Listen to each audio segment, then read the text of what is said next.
지난주부터 새로운 시리즈를 시작했습니다. 큰 주제가 뭔가요? 자유라는 시리즈입니다. 지난 시간에는 분노로부터의 자유라는 말씀을 함께 은혜를 나누었고요. 오늘 제목이 뭔가요? 상처로부터의 자유. 사람은 누구나 마음속에 크고 작은 상처가 있습니다. 여러분도 있으시죠? 그래서 우리 인간은 유한한 존재입니다. 쉽게 상처 받으니까요. 그런데 그거 아세요? 나도 다른 사람에게 상처 줄 수 있다는 것. 그러면 사람은 왜 마음에 이런 상처를 받게 되는 것일까? 무엇 때문에 마음의 상처는 생겨나는 것일까? 제가 좋아하는 심리학자가 있는데요. 아들러라는 심리학자입니다. 그가 미움받을 용기라는 책에서 모든 고민은 어디에서? 인간관계에서 비롯된다. 어떻게 공감이 되시나요? 결국 사람은요, 사람 때문에 상처받아요.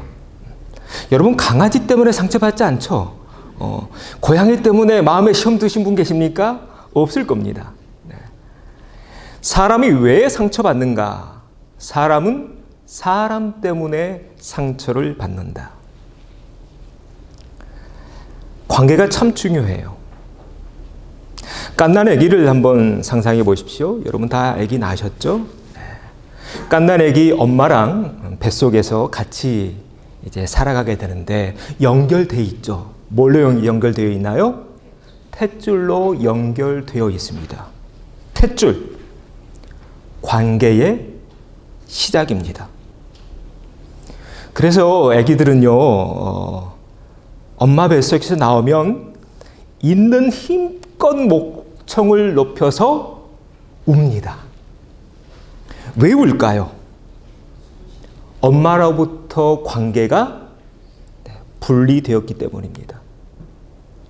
나를 잡아주던 뭔가가 지금 끊어져 버린 겁니다. 그래서 갓난아기들은 세상에 나올 때 웅해 하면서 목청을 높여서 웁니다. 불안한 거예요. 내가 이 세상에서 살 수 있을까? 지금까지 엄마가 나를 붙잡아 줬는데 이제 그 동아줄이 끊어졌으니까요.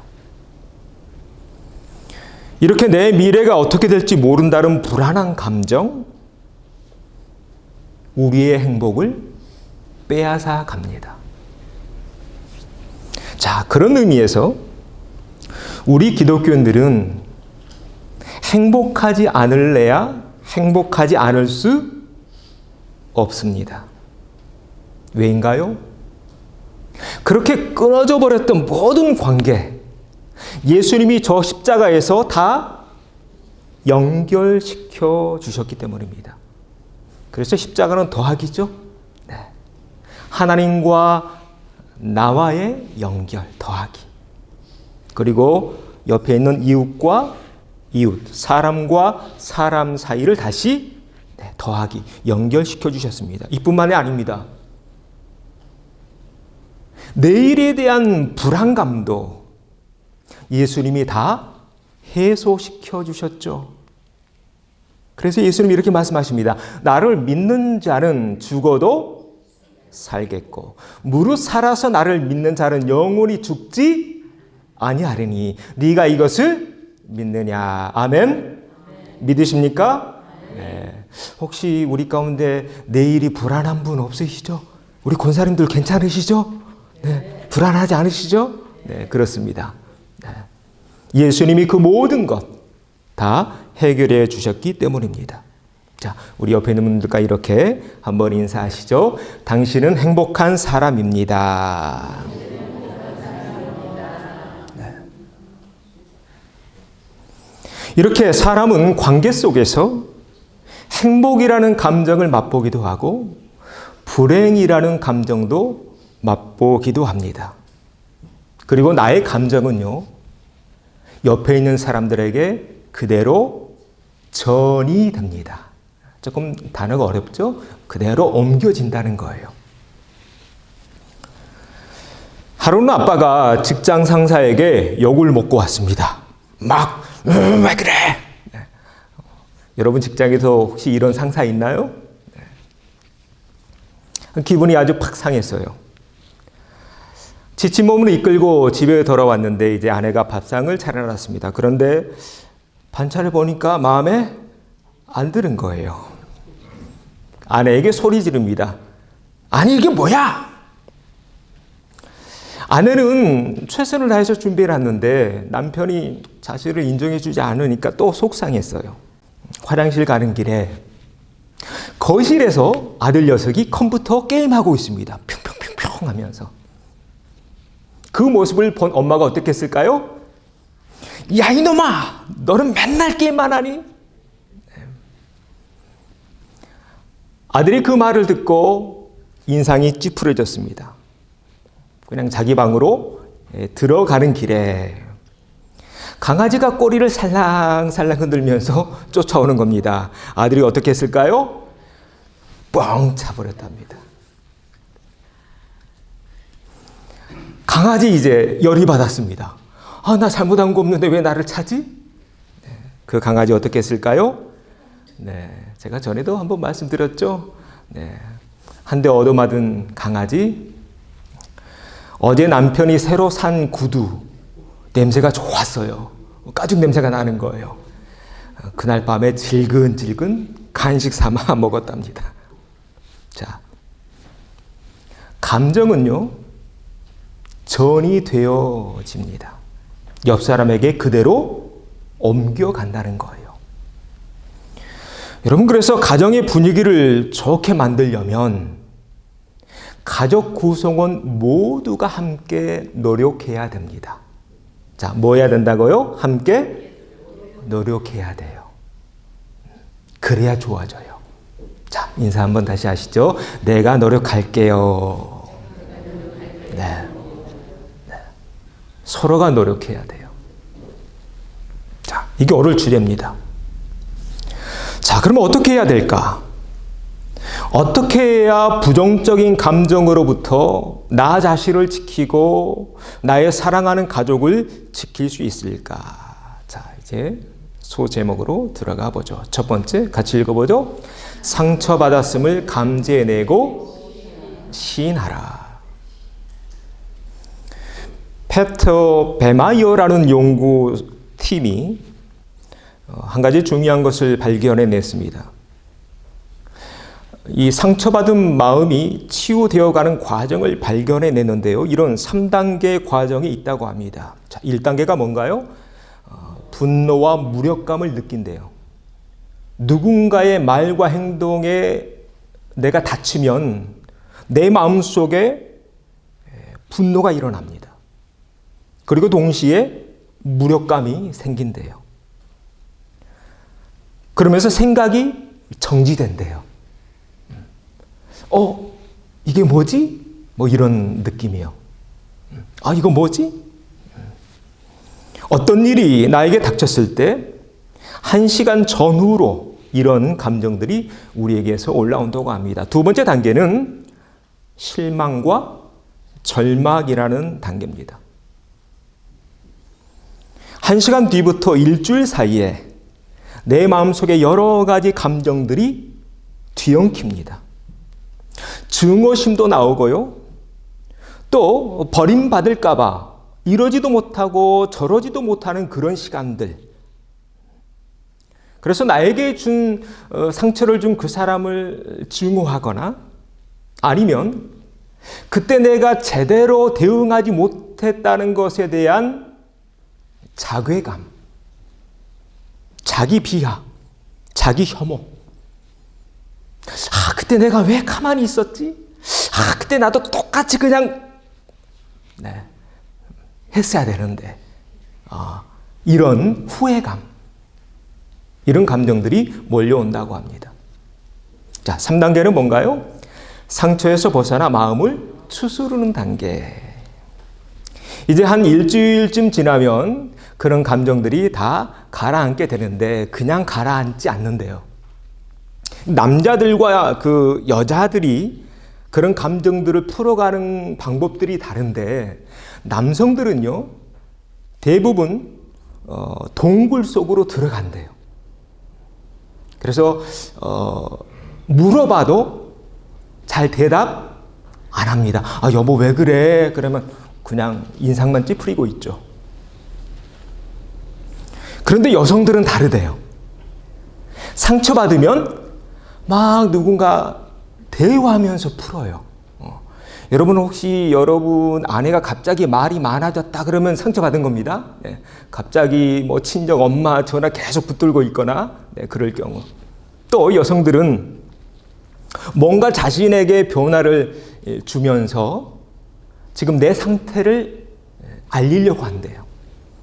그래서 여자들이 실연당하면 어디 가던가요? 머리 자르러 미용실 갑니다. 그래서 머리카락을 싹둑 잘라오죠. 내 상태가 지금 그렇다는 겁니다. 내가 이렇게 아파. 삼촌이 머리카락 다 뽑혔던 그 장면처럼 내가 지금 너무 힘들어. 이렇게 호소하고 있는 거라고 합니다. 자, 이렇게 세 단계를 거쳐서 마음의 상처는 서서히 아물게 되는데요. 상처를 아물게 하려면 제일 중요한 게 뭐냐면 내가 지금 무엇으로부터 상처받았는지를 감지해내는 거예요. 여러분 우리 몸도 그렇죠. 지금 내 몸 어디가 아프다는 것을 느끼고 감지해야 거기에 맞는 약을 처방받아서 먹습니다. 마음도 마찬가지입니다. 감지해내야 돼요. 지금 내 마음이 아픈지 아니면 건강한지 한번 여러분 마음에게 물어보십시오. 마음아 지금 건강하니? 마음아 지금 아프니? 그리고 앞에서 인간의 유한성에 대해서 잠깐 말씀드렸는데요. 사람은요 항상 상처받을 수밖에 없는 상황에 노출되어 있습니다. 왜냐하면 우리 주변에는요 항상 상처 주는 사람이 있어요. 그렇죠? 말을 예쁘게 하는 사람이 있는 반면에 똑같은 말도 꼭꼭 찌르면서 하는 그런 사람이 어디에나 있습니다. 여러분 다 지금 딴 사람들 생각하고 있는 것 같은데 네. 한국에도 있었을 겁니다. 네. 미국에도 있고요. 저희가 살았던 네이퍼빌에도 있었고 먼덜리안에도 있고 이곳 링컨샤이는 네, 없으면 좋겠습니다. 그런데 재미있는 것은요. 이 상처에 관한 책을 보니까 재미있는 건 상담하는 그 연구가들이 쭉 써놨던데 뭐가 재밌냐면 우리 주변에는요 상처를 받았다는 사람들은 많은데 상처를 줬다는 사람은 없다는 거예요. 여러분 보셨나요? 혹시? 네. 내가 누구한테 상처 줬어. 나는 상처를 많이 주는 사람이야. 찾기 쉽지 않습니다. 왜일까요? 사람은 누구나 자 따라서 합니다. 자기중심적이다. 자기중심적이어서 그래요. 그래서 내가 남에게 상처를 줬던 것은 다 잊어버려요. 그리고 상처받은 것만 품고 삽니다. 지난 시간에도 말씀드렸죠. 나 자신을 지키려면 내 감정, 현재의 내 감정을 솔직하게 표현할 수 있는 용기가 필요합니다.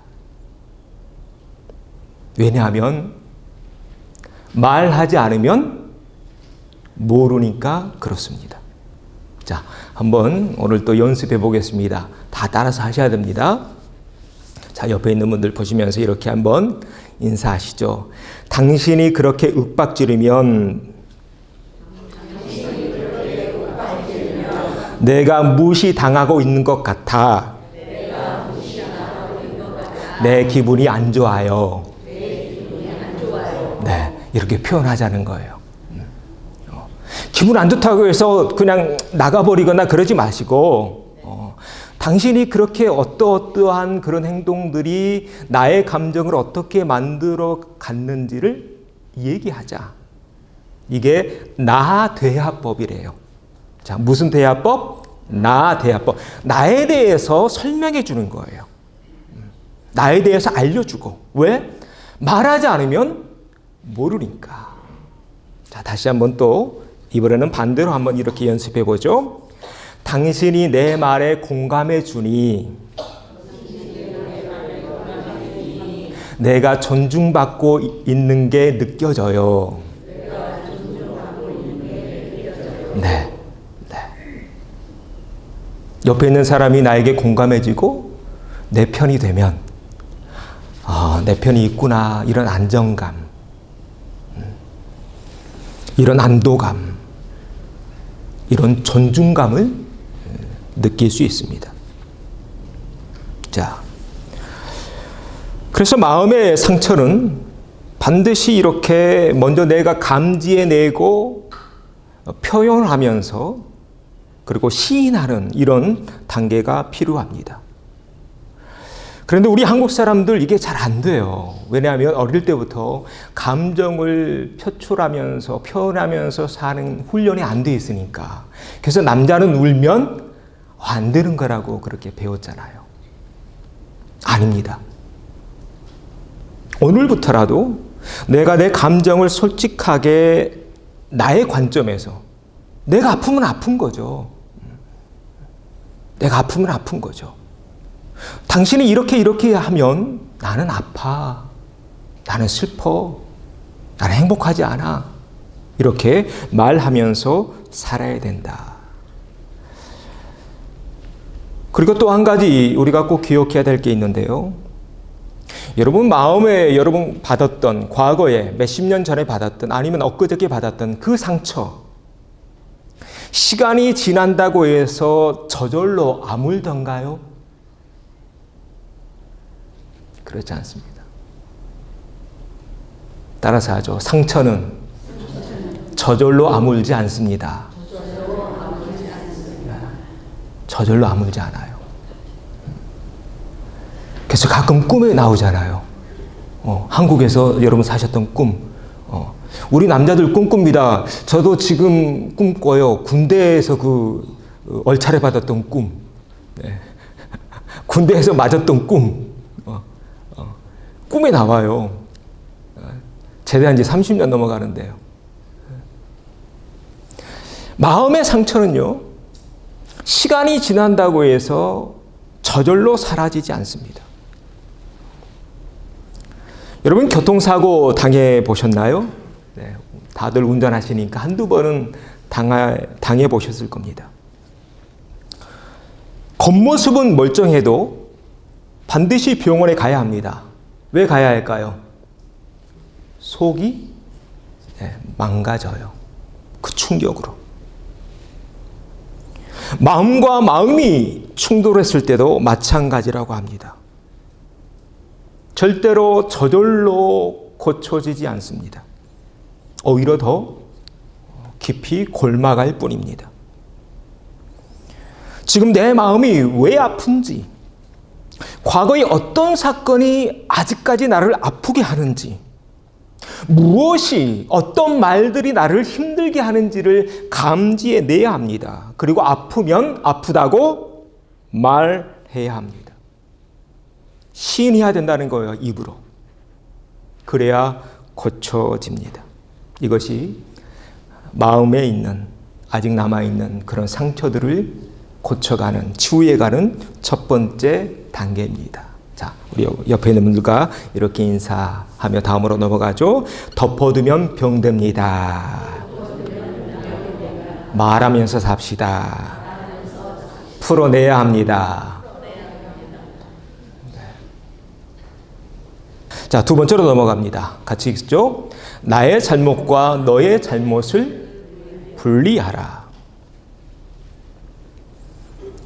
하버드 의대 니콜라스 교수와 캘리포니아대 제임스 교수가 쓴 책에 이런 글이 나옵니다. 읽어볼까요? 행복한 사람을 많이 알면 자신도 행복해진다. 이 두 교수가 공동 연구에서 밝혀냈어요. 주변에 행복한 사람들이 많으면요, 그렇지 않은 사람보다 몇 퍼센트 더 행복해지냐면 20%나 더 행복해진대요. 왜냐하면 앞에서 봤듯이 감정은 반드시 옆 사람에게 전이 되니까요. 자, 여러분 어떻습니까? 여러분은 지금 행복한 사람과 살고 있나요? 1980년대 그 포크송 가수 중에 해바라기라는 팀이 있습니다. 그 가수가 아주 좋은 가사의 노래를 불렀는데 제가 한번 읽어드릴게요. 그대 내게 행복을 주는 사람, 내가 가는 길이 험하고 멀지라도 그대 내게 행복을 주는 사람. 오늘 여기 계신 모든 분들, 옆에 있는 그대에게 행복을 전해주는 그런 사람들 되어 가야 할 줄로 믿습니다. 자, 다시 한번 이렇게 고백하죠. 그대 때문에 행복합니다. 한 번 더요. 나 때문에 행복한 사람 되세요. 나 때문에 행복한 사람 되세요. 네, 저는 우리 교회가 그런 교회 되었으면 좋겠습니다. 옆에 있는 형제 때문에, 옆에 있는 자매 때문에, 또 저는 여러분 때문에, 여러분은 저 때문에 행복한 그런 교회. 자, 그런데요, 이렇게 행복이라는 감정도 옆 사람에게 전이 되지만 반대로 불행이라는 감정도 전이 되어 갑니다.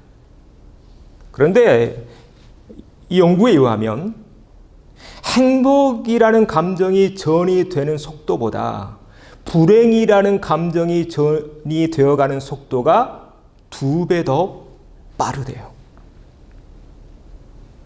우리가 일상에서 아마 다들 경험해 보셨을 겁니다.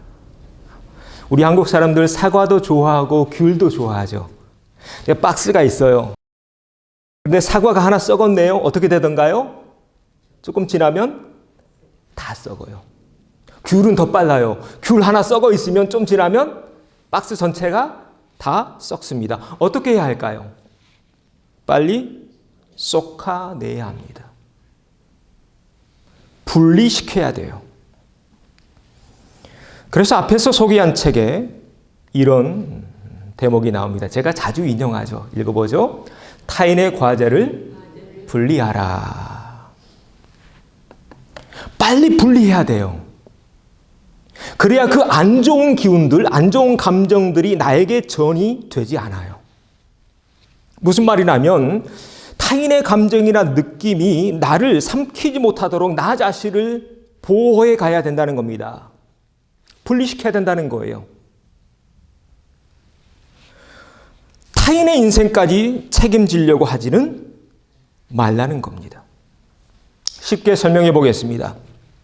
공부를 아주 싫어하는 한 아이가 있었대요. 숙제도 안 하고 수업도 시험도 대충. 그런데 그 아이는 밖에 나가서 노는 것만 좋아합니다.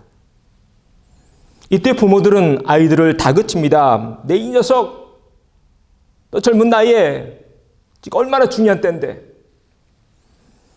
이렇게 호통치면서 어떻게든 책상에 앉게 하려고 하죠. 그런데 이럴 때 문제가 발생합니다. 그렇게 하면 그 아이 공부할까요? 네. 행복할까요? 네. 이때 부모는 자신에게 물어야 된다고 합니다. 공부라는 과제, 누구의 과제인가? 자, 누구의 과제인가요? 부모의 과제가 아니라 아들의 과제죠. 그래서 이런 격언이 있습니다. 말을 물가에 데려갈 수는 있지만 물을 마시게 할 수는 없다. 부모가 공부할 수 있는 환경을 만들어줄 수는 있어요. 또 방학 때 캠퍼스 투어하면서 동부도 가고 주변에 좋은 대학 많잖아요. 보여줄 수는 있어요. 그러나 대신 공부할 수는 없는 것입니다. 여러분, 과제를 분리하십시오.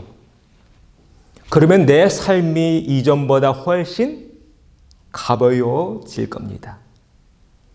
한번 따라서 하시오. 과제를 분리하면 가벼워집니다. 상대방의 삶의 바운더리가 있다면 내 삶의 바운더리도 있는 거죠. 잘못하는 경우도 마찬가지입니다. 타인이 잘못한 부분이 있다면 나도 잘못한 부분이 있을 수 있는 것입니다. 앞에서 말씀드렸듯이 우리 대부분은 내가 타인에게 준 상처는 기억해내지 못하고 상대방이 나에게 준 상처만 기억하며 삽니다. 그런데 바꿔서 생각해 보자는 거예요. 타인에게 내가 상처를 받았다면 인생을 살아가는 과정에서 나도 타인에게 상처 줄 수 있다. 왜인가요? 이것이 인간의 실존이기 때문에 그렇습니다. 의인은 없나니 하나도 없으니까요. 자, 그러면 어떻게 살아야 될까? 예수님, 우리가 어떻게 살아야 되는지 주기도문에서 이렇게 말씀하십니다. 읽어보죠. 우리가 우리에게 죄 지은 자를 사하여 준 것 같이 살아야 합니다. 내 잘못이 무엇이고 상대방의 잘못이 무엇인지 분리해 보고 만약 상대방의 잘못한 부분이 있다면 어떻게 나에게 상처 줬는지를 얘기해 가면서 대화해 가면서 풀어가야 합니다. 그리고 반대로 혹 나에게 잘못된 부분이 있다라고 판단되어지면 용기를 내서 뭐 해야 될까요? 용서를 빌어야 합니다. 사과해야 한다는 것입니다. 왜요? 다시 이 말씀 보죠. 의인은 없나니 하나도 없으니까요.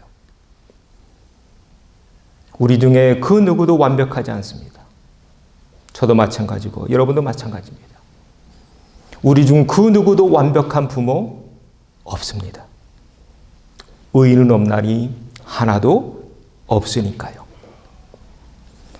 어떤 사람이 용기 있는 사람일까? 또 한번 따라서 하시죠. 사과할 줄 아는 사람이 용기 있는 사람입니다.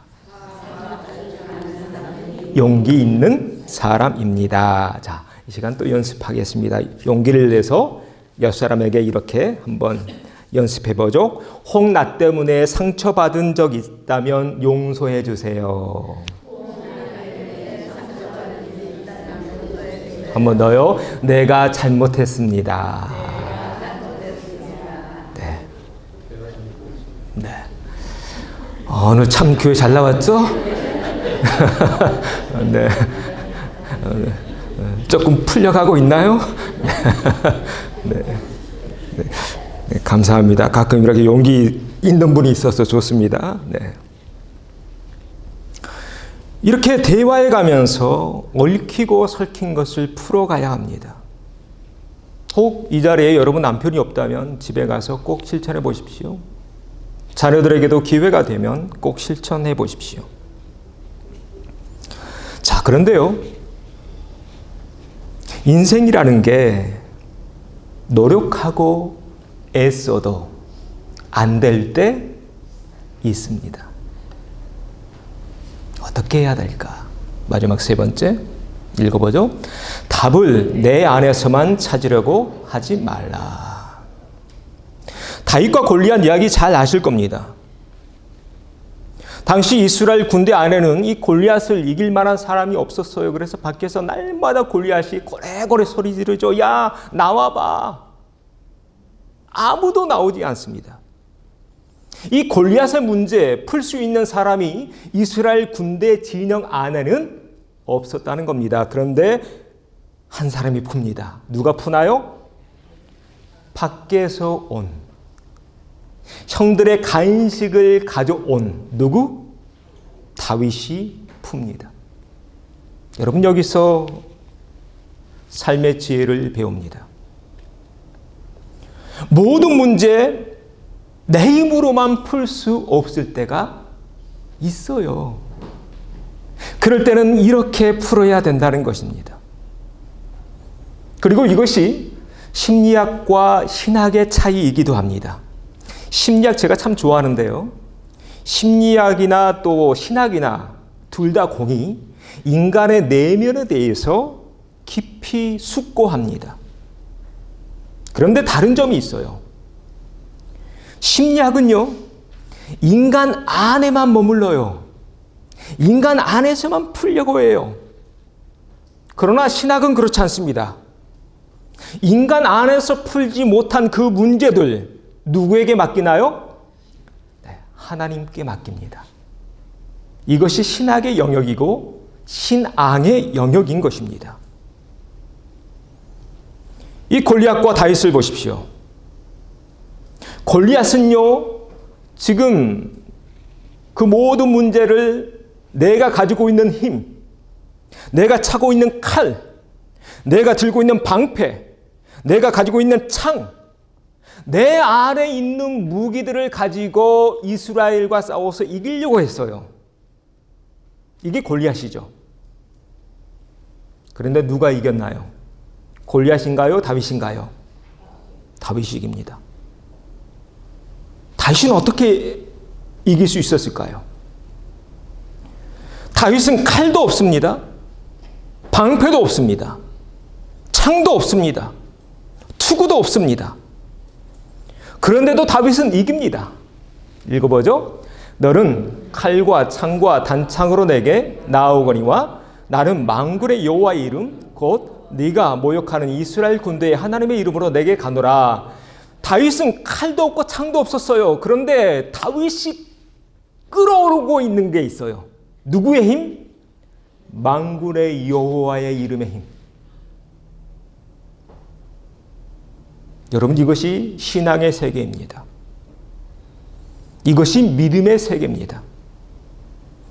믿음이라는 도구, 하나님을 믿고 있다는 이 믿음이라는 도구를 통해서 나의 한계를 뛰어넘고 우주 만물을 창조하신 하나님의 에너지를 끌어오고 있어요. 여러분, 이것이 믿음입니다. 바라기는 오늘 이 믿음이 우리의 믿음인 줄로 믿습니다. 혹 아직까지 울어도 안 되고 애써도 안 되고 참아도 안 되고 사과해도 안 풀어지는 그런 일들이 있나요? 여전히 마음속에서 이 골리앗처럼 날마다 고래고래 소리 지르면서 나를 괴롭히는 일들이 있나요? 오늘 주님 우리에게 말씀하십니다. 수고하고 무거운 짐진 자들아 다 내게로 오라. 내가 너희를 쉬게 하리라. 답을 내 안에서만 찾으려고 하지 마시고 주님께 맡기시고 주님께 내려놓으심으로 과거의 모든 아픔과 상처에서 자유함을 얻는 우리가 되어야 할 줄로 믿습니다. 그렇게 주님께 내려놓을 때, 주님께 맡길 때 주님이 풀어주실 줄 믿습니다. 자, 우리 옆에 있는 분과 이렇게 인사합시다. 주님께 맡깁시다. 주님이 푸십니다. 요즘 아침마다 욥기를 함께 큐티하고 있죠. 욥기에 이런 말씀이 있더군요. 하나님은 악한 일은 상관하지 않으시는 듯하나 다 보시느니라. 아멘. 다 보시느니라. 하나님은 여러분 마음속에 어떤 상처들이 아직까지 남아있는지 아십니다. 왜요? 다 보셨으니까요. 하나님의 어루만지심이 모든 심령과 가정 위에 가득하길 주의 이름으로 축원합니다.